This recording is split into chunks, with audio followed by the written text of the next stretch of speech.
ஊரை போல வருமா? அட என் நாடு என்றாலும் அது நம் நாட்டு கீழாகுமா?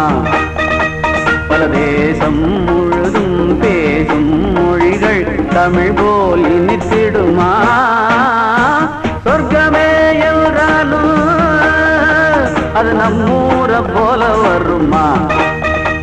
அட என் நாடு என்றாலும் அது நம் நாட்டு கீழாகுமா?